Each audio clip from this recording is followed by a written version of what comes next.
dia sama sekali tidak perlu nasihat, karena dia telah bangun dan telah menjadi cinta, dan cinta itu menjadi nasihat untuk dirinya sendiri. Sadar, ketika kita menasehati siapapun itu percuma.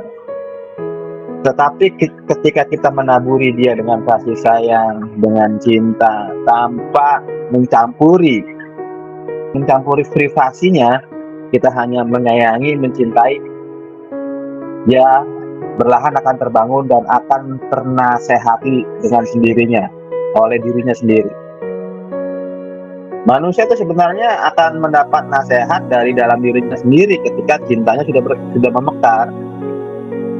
Jadi pertama-tama yang harus dilakukan bukan memberikan pengetahuan, bukan memberi nasihat, tapi menyayanginya,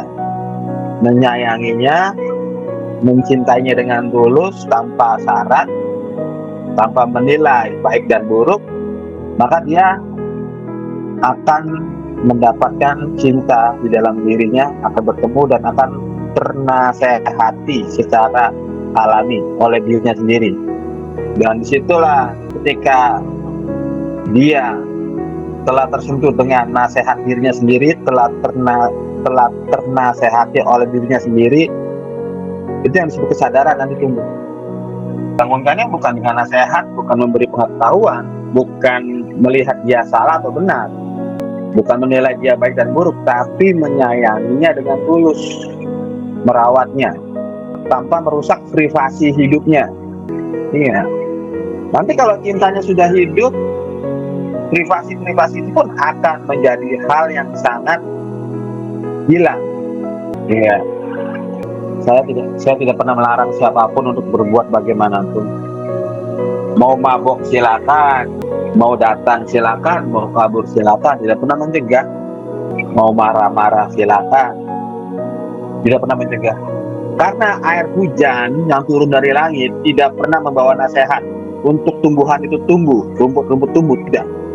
Dia hanya menyirami, dan rumput itu tumbuh sendiri dengan sendirinya. Dan air hujan tidak pernah memberi nasihat kepada pohonan. Dia hanya menyirami dengan dirinya, dengan airnya, dengan keanggunannya, menyirami tanah, menyirami, hingga tumbuh dengan sendirinya rumput-rumput tanpa nasihat dari hujan, tanpa nasihat dari air hujan. Hujan hanya menyirami dengan kasih sayang. Kalau dia tumbuh dengan sendiri, menyebarkan tanpa menilai baik dan buruk, tanpa menyalahkan dan tanpa membenarkan siapapun. Ya sebenarnya hidup ini kan hanya simpel saja. Tanpa pelampung ya kita akan terbawa arus. Karena kehadiran Tuhan tidak bisa tanpa cinta. Tanpa cinta yang hadir hanyalah iblis semuanya. Orang kecewa, orang sakit hati karena dia tidak bisa mencintai. Dan ketika memahami kata-kata itu, ketika dia perempuan, dia tidak akan jatuh cinta kepada saya. Tidak akan jatuh cinta. Dia benar-benar menjadi cinta, bukan jatuh cinta. Tapi kalau para puisi, para pujangga, kata-katanya menjerat untuk lawan jenis jatuh cinta. Kalau kata-kata puisi ataupun pujangga, dia menjerat agar lawan jenis itu jatuh cinta siapapun. Iya. Kalau kata-kata sufi, tidak akan orang jatuh cinta. Orang yang jadi cinta tidak mungkin jatuh cinta. Hanya orang-orang yang tidak memiliki cinta yang membutuhkan jatuh cinta, karena dia tidak punya cinta. Jadi dia butuh jatuh cinta untuk dirinya lengkap. Karena dirinya memang tidak punya cinta, tidak punya teman, yaitu cinta. Maka dia membutuhkan orang lain. Tapi ketika orang itu sudah menjadi cinta, dia sudah cukup dengan dirinya, tidak membutuhkan orang lain, siapapun, untuk melengkapi dirinya. Kan hanya orang yang tidak memiliki cinta, tidak punya cinta, yang membutuhkan jatuh cinta. Agar dia punya cinta, dia membutuhkan jatuh cinta. Kalau orang yang memiliki cinta ya tidak. Dan jatuh cinta itu dia beranggapan itu cinta, bukan. Itu sebuah apa, permintaan. Bismillahirrohmanirrohim. Aku membawa cinta, aku membawa kasih sayang untuk menghidupkanmu Muhammad. Bukan untuk menguasai siapapun, tapi untuk menghidupkan. Cari jarum di tumbukan jerami, ya itu cinta. Nah, cinta yang sebenarnya itu hanya jarum yang ada di tumbukan jerami. Dan jerami-jerami itu, ribuan jerami-jerami itu cinta-cinta palsu. Cinta yang sebenarnya itu jarum yang ada di tumbukan, yang ada di antara jerami-jerami. Sulit sekali nyari. Cinta itu berhubungan, bukan hubungan. Berhubungan dengan apapun. Cinta.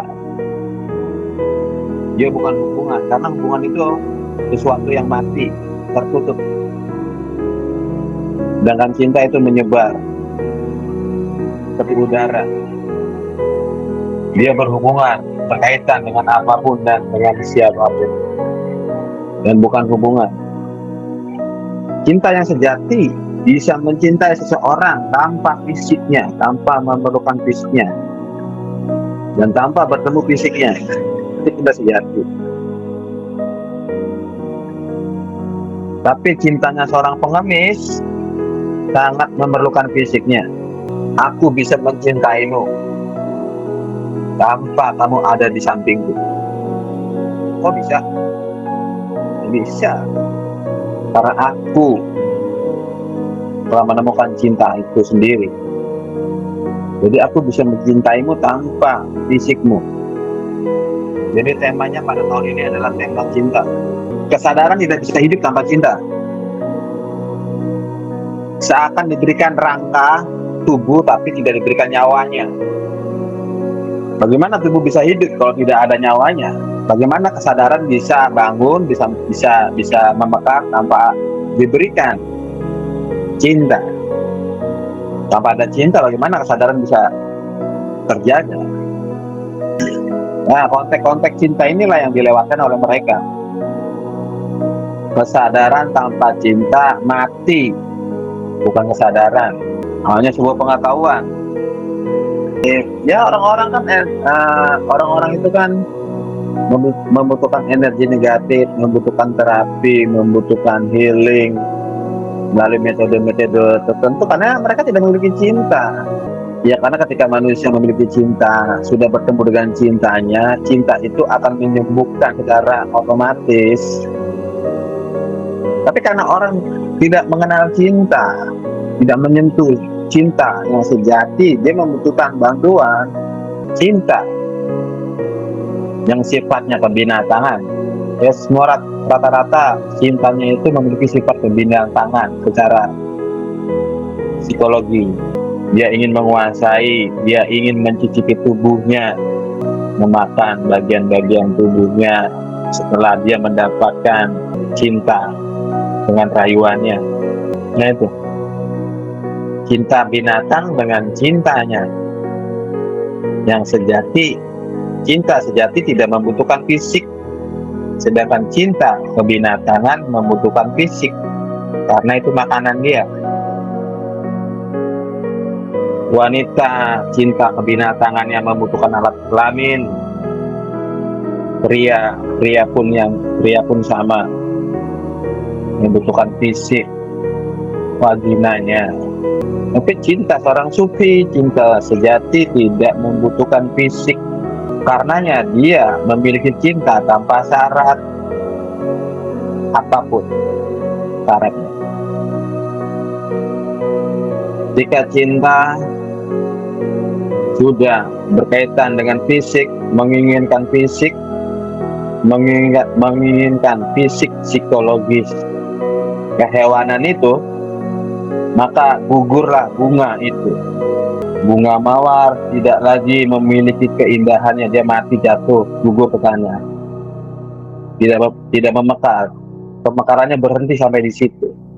Maka jika kita mencintai seseorang, ya biar kita harus benar-benar bisa melihatnya tanpa memetiknya. Harus benar-benar bisa melihatnya tanpa memetiknya. Kalau dipetik, kita sudah tidak bisa melihat itu lagi.